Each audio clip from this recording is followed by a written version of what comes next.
एक खोटं बोलू बाई, दोन खोटं बोलू, दोन खोटं बोलू बाई, तीन खोटं बोलू. 12 चौकी वाडा, दारात गाडी घोडा, घोड्याला खायला पुरण पोळी, बाई रुपेरी थोडा.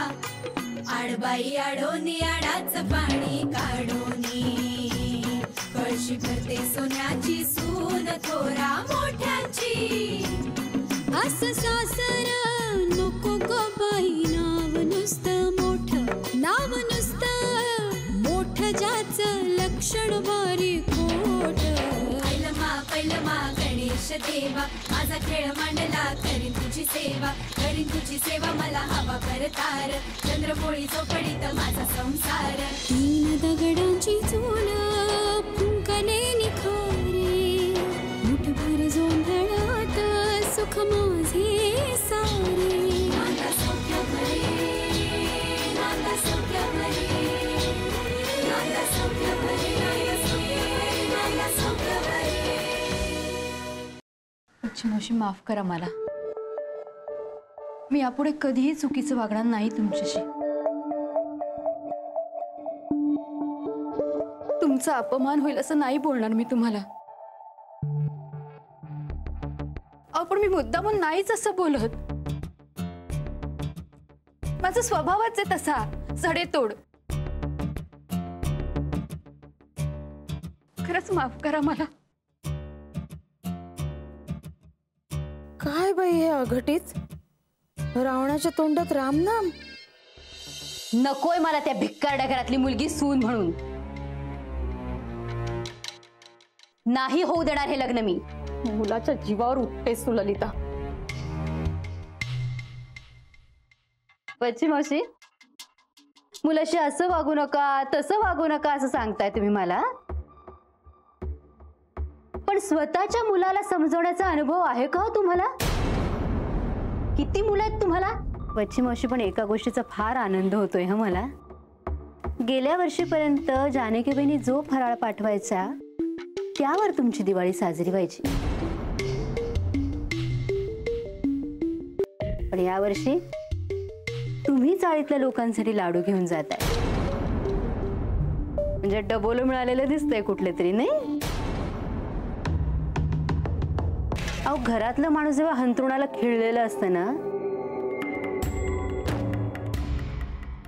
तेव्हा शेजारच्या माणसांचाच आधार असतो आपल्याला.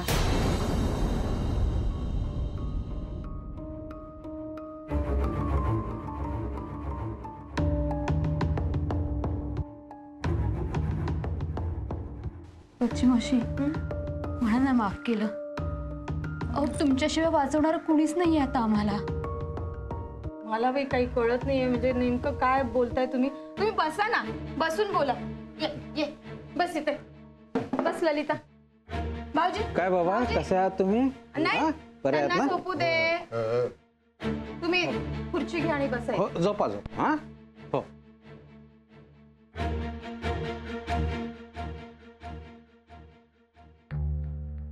काय झालं बोला.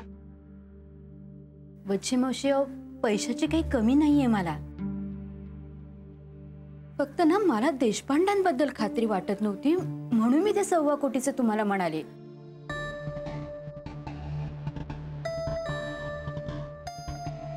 म्हणजे ते आमच्या तोडीचे आहेत की नाही एवढंच फक्त बघायचं होतं मला. आणि मला कशाला असेल ना मोह त्यांच्या पैशाचा. बरं, मग त्याचं काय आता? ते जुनं झालं. नाही हो बच्ची मावशी, काहीही जुनं झालेलं नाहीये. देशपांड्यांनी त्या क्षीरसागरांच्या घरावर छापा टाकला आणि त्यांनी ती पैशाची बॅग आमच्या घरी आणून ठेवली. आणि तुम्हाला माहिती आहे ना, ती बॅग त्यांची आहे असं कळल्यानंतर आम्ही लगेच बॅग त्यांच्याकडे पोचती सुद्धा केली. म्हणजे काय करायचे ना दुसऱ्याची जोखीम आपल्या घरी ठेवून. आणि देवाने सगळं दिलंय हो मला. तुमच्यासारखं जीव लावणारा माणूस दिलाय मला. स्वानंदी सारखी सून दिलीये.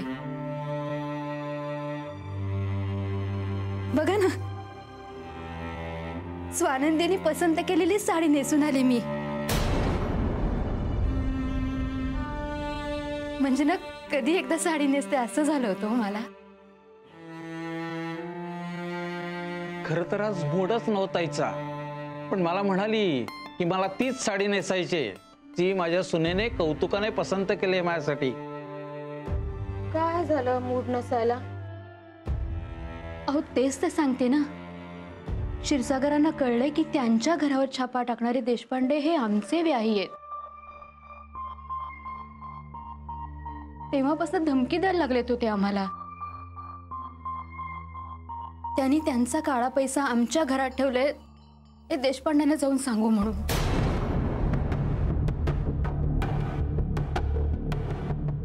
आणि असं झालं असतं तर अब्रूच गेली असते ना आमची. ना वसंतरावांनी तर मोडूनच टाकलं असतं लग्न. पण तरीही ललिताला स्वतःचा नाही इंद्रनीलचा विचार आला. त्याला कसं सहन झालं असतं हे सगळं? हो पण क्षीरसागरांच्या धमक्या तर वाढतच होत्या. शेवटी मी माझे दागिने विकून 50 लाख देऊन टाकले त्यांना. बाई ग, सांगतेस काय? अहो हो ना, पण एवढं सांगूनही गप्प नाही बसला तो माणूस. लक्ष्मी पूजनाच्या दिवशी रात्री घरी आला आणि वाद सुरू झाले. यांनी इतकं समजवलं त्याला की देशपांडे आमचे व्याही असले तरी आम्ही त्यांच्या कामात ढवळाढवळ नाही करत. प्रामाणिक माणूस आहे तो. पण नाही, वाद झालेच. शेवटी लक्ष्मी पूजनात ठेवलेले जानकी बहिणी आणि निलिमाचे दागिने झडप घालून घेऊन गेले ते.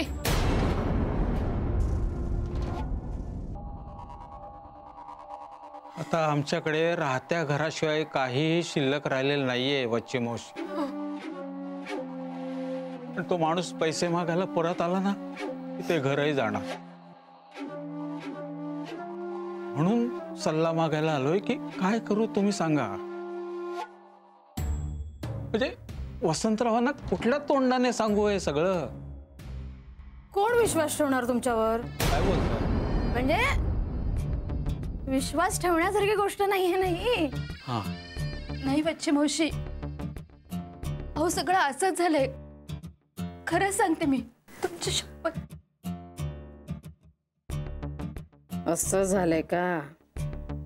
कोणीतरी गळा दाबून धरल्याशिवाय वटणीवर येणारी बाई नाहीये ही.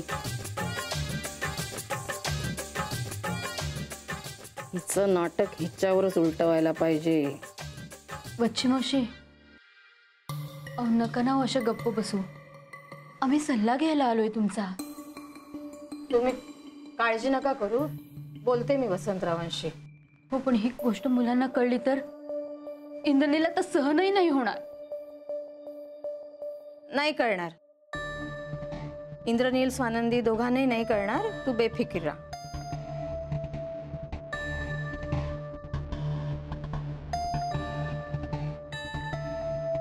बच्ची मावशी, मी तुमचे उपकार कधीही नाही विसरणार.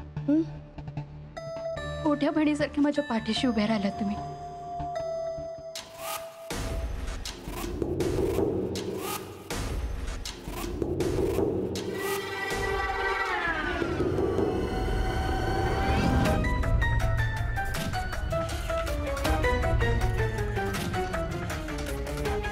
तू किती खोटारडी आहेस ते मला माहिती आहे ग ललिता. पण तरी तुझं हे काम मी करणार आहे. कारण नील आणि स्वानंदीचं नातं मला जपायचंय. त्यांना एकमेकांपासून दूर जायला लागू नये म्हणून मी तुला मदत करेन. तुझ्या मुलाची पुण्याई तुझ्या कामी येते ग आज.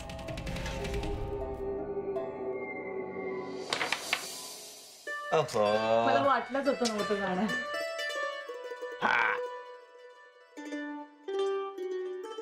अरे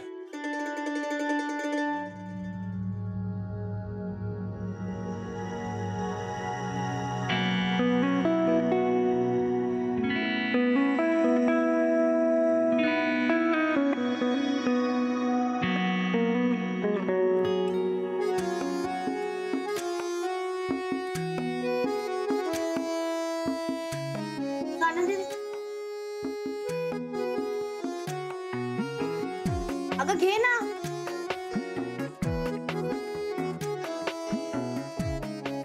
ए मला नाही खेळायचंय. हिचं लक्षच नाहीये खेळात. ही सारखी नील दादाकडे बघते. नाही तसं नाहीये अगं. ऍक्च्युली ना तुझ्या ताईला ना टेन्शन आलंय. आपण पैसे हरलो तर काय, घाबरली आहे ती. मी कसली काळजी वगैरे करत नाही. आणि तसंही पहिली पैज मीच जिंकली होती. ही सुद्धा मीच जिंकणार.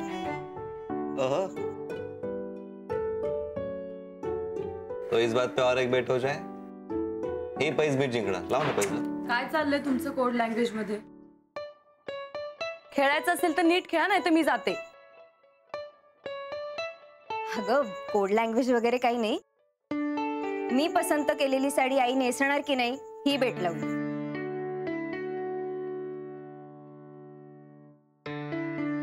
नील, आता हा खेळ बास झाला. गरम गरम आणलंय, चला खाऊन घ्या. वाव. अनिता, अंजली आहात का ग? बच्ची आत्याला वाटतं. बच्ची आत्या इकडेच या. बरं नील, अजून हवं असल्यास सांगा मला. हे खूप आहे. अगं बाई. आई बाबा तुम्ही इथे.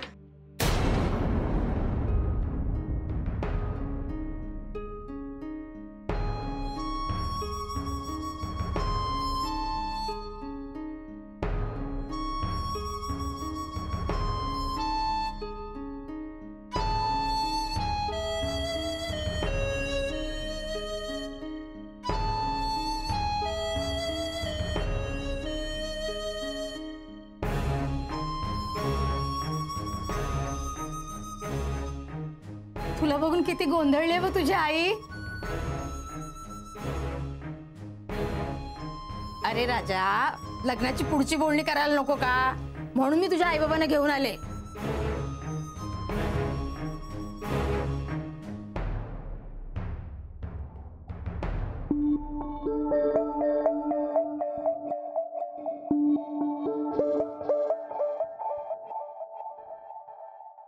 वसंतराव आहेत ना घरी?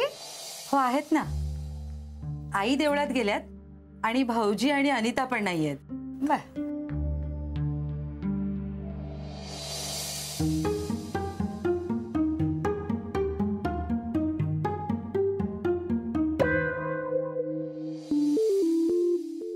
वसंतराव आहेत ना, मग त्यांच्याशी बोलून घेतो.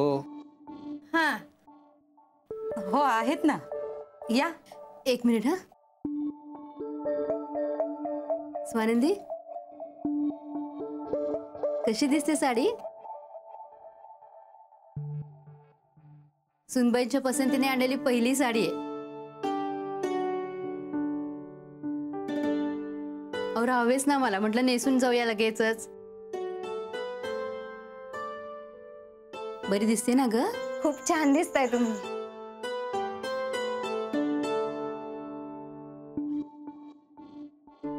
थँक्यू. मी तेच म्हणालो, स्वानंदीची पसंती म्हणजे कमाल आहे.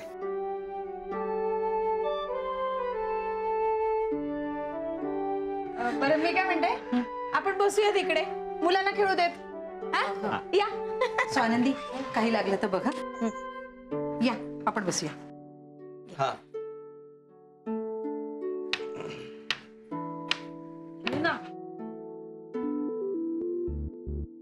मग बाई, पैसे हरले तुम्ही. आता मी मागेन ते. गप्प बसा. पण हे एवढं सगळं झालं आणि तुम्ही मला आज सांगताय? आणि थोडे थोडके नाहीत हो, 50 लाख आणि दागिने पण. हो ना, आणि खानदानी दागिने होते आमचे. माझे दागिने गेले ते गेलेच, पण जानकी वहिनी आणि निलिमेचेही दागिने गेले. मला तर वहिनीनं सांगायची हिंमत सुद्धा होत नाहीये. खरं म्हणजे त्या दागिन्यांची किंमतही आम्हाला माहिती नाही. पण क्षीरसागरांनी तुम्हाला जेव्हा पहिल्यांदा धमकी दिली तेव्हाच का नाही माझ्या कानावर घातलं? हे सगळं टळलं असतं पुढचं. बरोबर आहे वसंतराव तुमचं, पण झालं असं की अजाणतेपणी का होईना पण आमच्याकडनं अपराध घडलाच होता ना. त्या क्षीरसागरांचा काळा पैसा आमच्याकडे होता आणि तो त्यांचा आहे याचा कुठलाही पुरावा आमच्याकडे नव्हता. नाही, आम्हाला वाटलं काहीतरी घरगुती सामान ठेवायला दिलं असेल. त्या दिवशी घरात पार्टी होती ना, तुमच्या देखतच घेऊन आला होता ना तो बॅग. हा हा हा हा, जड होती म्हणून मीच आत आणून ठेवली होती. मी उचलतो. अरे बापरे, फारच जड आहे. काय आहे काय यात? चला या. आत्ता आठवलं मला. बॅग आणणाऱ्या माणसाने कदाचित तुम्हाला बघितलं असेल आणि ओळखलंही असेल ना. शक्य आहे, कारण तिथूनच मी तुमच्याकडे आलो होतो. हो का? हो, तुम्ही आमचे नातेवाईक आहात हे कळल्यानंतर त्या क्षीरसागराने सरळ सरळ आम्हाला धमकीच दिली. म्हणाले माझा काळा पैसा तुमच्याकडे आहे आणि तुम्ही माझे साथीदार आहात असं मी सांगेन डिपार्टमेंटला.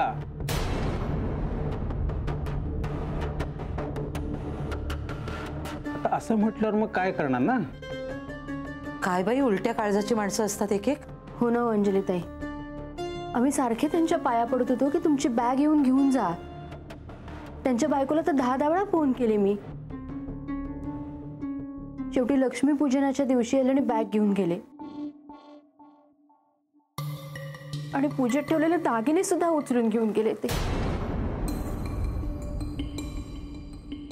अहो, ती बॅग घरात होती ना तोपर्यंत मी अक्षरशः जीव मुठीत ठेवून जगत होतो.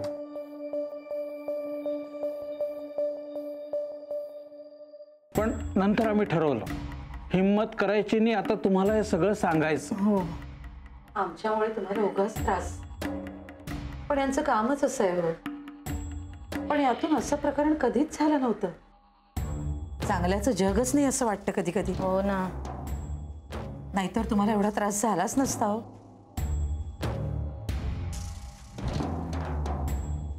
नाही, पण तुम्हाला न्याय मिळेल. मी तो मिळवून देईन तुम्हाला. स्पष्टच सांगतो वसंतराव, आम्ही चारही बाजूनी अडचणीत आलेलो आहोत. नवीन प्रॉपर्टी विकत घेण्यात सेव्हिंग संपलंय. निरंजनने गॅरेज बंद करून नवीन बिझनेस चालू केलाय. त्याचा अजून जम बसलेला नाहीये. आता हे नुकसान जर भरून नाही ना निघालं तर मग इंद्रनीलचं लग्न लावणं कठीण जाणार आहे आम्हाला.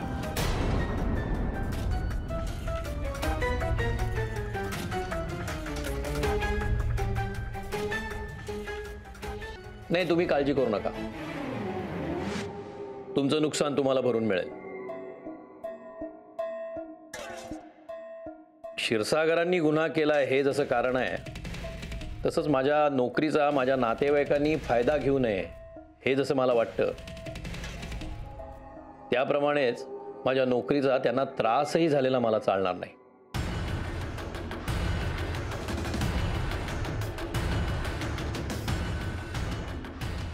माधवराव, मला एका प्रश्नाचं उत्तर द्या फक्त. विचारा ना, जे काय विचारायचं ना निसंकोचपणे विचारा. हे क्षीरसागर तुमचे देणगीदार आहेत, बरोबर ना? म्हणजे त्यांनी दिलेल्या देणगीचा कधी दुरुपयोग झालाय? नाही. म्हणजे तुमच्याकडून असं नाही, पण मॅनेजमेंटकडून किंवा तुमच्या एखाद्या पदाधिकाऱ्याकडून? नाही नाही, आमचे अकाउंट्स अगदी क्लिअर आणि ट्रान्सपरंट असतात वसंतराव. तुम्ही कधी येऊन तपासा ना. पण माझा तर आग्रहच असतो, हा लोकांचा पैसा आहे, एक एक पैशाचा हिशोब हवाच. हो ना. आणि आम्ही आश्रम समाज कार्यासाठी सुरू केलाय. हे वेळोवेळी जाऊन तिथले हिशोब चेक करतच असतात.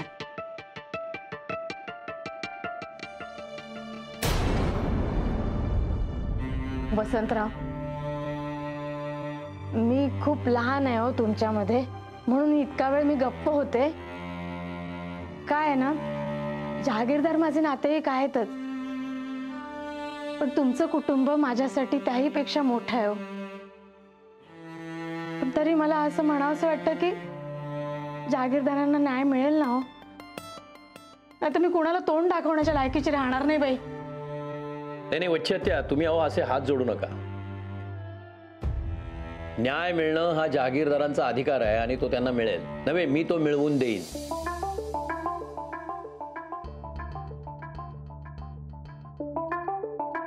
माधवराव, तुम्ही एक काम करा. बोला ना. क्षीरसागरांनी तुम्हाला जो काही त्रास दिलाय ना त्याची रीतसर लेखी तक्रार घेऊन या उद्या माझ्याकडं. मग मी बघतो काय करायचं ते.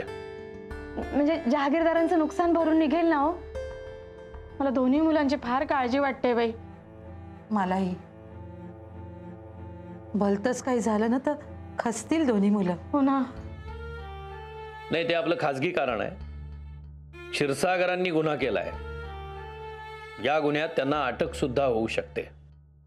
नाही, पण ह्या सगळ्या गोष्टी इंद्रनीलला समजणार नाहीत ना?